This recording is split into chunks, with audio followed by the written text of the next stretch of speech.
ان اکرمکم عند اللہ اتقاکم، اللہ کے نزدیک عزت والا وہ ہے جو اللہ سے ڈرنے والا زیادہ ہے، اللہ کا تقوی اختیار کرنے والا زیادہ ہے۔ تم میں سے وہ عزت والا اور شرف والا ہے کہ جو اللہ سے ڈرنے والا ہے۔ اگر برادری کی بات کرتے ہو تو ہیں تو سبھی آدم کی اولاد۔ یہ اونچ ذات اور نیچ ذات کیا ہوتی ہے؟ یہ چھوٹی ذات اور بڑی ذات کیا ہوتی ہے؟ یہ ذاتیں تو خاندانوں سے بنتی ہیں، معاشرے سے بنتی ہیں، پیشوں سے بنتی ہیں، علاقوں سے بنتی ہیں۔ تو کسی کا کیا قصور ہے کہ وہ کس کے خاندان میں پیدا ہوا؟ پیدا کرنے والی ذات تو اللہ کی ہے، رزق دینے والی ذات بھی اللہ کی ہے، عزت دینے والی ذات بھی اللہ کی ہے۔ اور اللہ کے نزدیک جو عزت والا ہے، پوری دنیا بھی اس کی بے عزتی کرنا چاہے تو اس سے بڑھ کر عزت والا کوئی نہیں ہو سکتا، اور وہ ہوگا جو اللہ کا خوف کرنے والا ہوگا۔ تو یہ برادریاں اور قبیلوں سے محبت کرنا برا نہیں ہے۔ آپ اپنی قوم سے محبت کریں، اپنی برادری سے محبت کریں، اپنے خاندان سے محبت کریں، برا نہیں ہے۔ آپ ان کا خیال رکھیں، اچھی بات ہے۔ آپ ان کے دکھ درد میں شریک ہوں اور اچھی بات ہے۔ ایک دوسرے کو شناخت کروائیں کہ میں فلاں قبیلے سے ہوں، میں فلاں برادری سے ہوں، کوئی بات نہیں، لیکن اس کی بنیاد پر دوسرے سے نفرت نہیں کرنی۔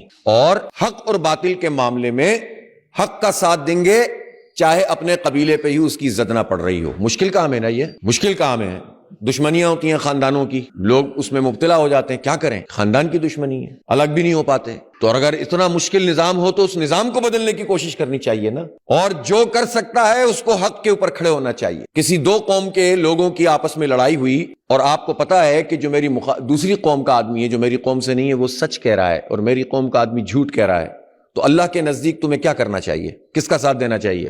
سچ والے کا دینا چاہیے، چاہے وہ آپ کے قبیلے کا ہو یا نہ ہو، چاہے آپ کی زبان کا ہو یا نہ ہو، ایون چاہے وہ مسلمان ہو یا نہ ہو۔ واقعات میں تو وہ چیز بھی آتی ہے کہ یہودی کا مقدمہ لے کر آئے مسلمان کے ساتھ، اور یہ ثابت ہو گیا کہ یہودی حق پر ہے تو یہودی کے حق میں فیصلہ کیا۔ حضرت عمر نے بھی یہ کیا، نبی پاک صلی اللہ علیہ وسلم نے بھی یہی فرمایا، صحابہ کرام کا یہی طریقہ تھا۔ تو ہم وہ کون ہوتے ہیں کہ جاہلیت کے تعصبات اپنے سینے کے ساتھ لگا کر چلیں، جس کو نبی اکرم صلی اللہ علیہ وسلم نے فرمایا کہ میں اس کو قدموں تلے روند کے جا رہا ہوں۔ لہٰذا ہماری ذمہ داری یہ ہے کہ ظلم جس کے خلاف بھی ہو ہم اس پر آواز بلند کریں گے، چاہے وہ پٹھان کے خلاف ہو، چاہے وہ پنجابی کے خلاف ہو، چاہے وہ مہاجر یا بلوچ کے خلاف ہو، کسی کے سندھی کے خلاف ہو، اس پر بات کرنی چاہیے۔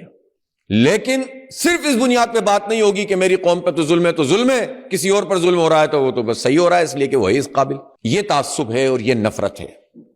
اس نفرتوں کو مٹانے کے لیے جماعت اسلامی کام کرتی ہے۔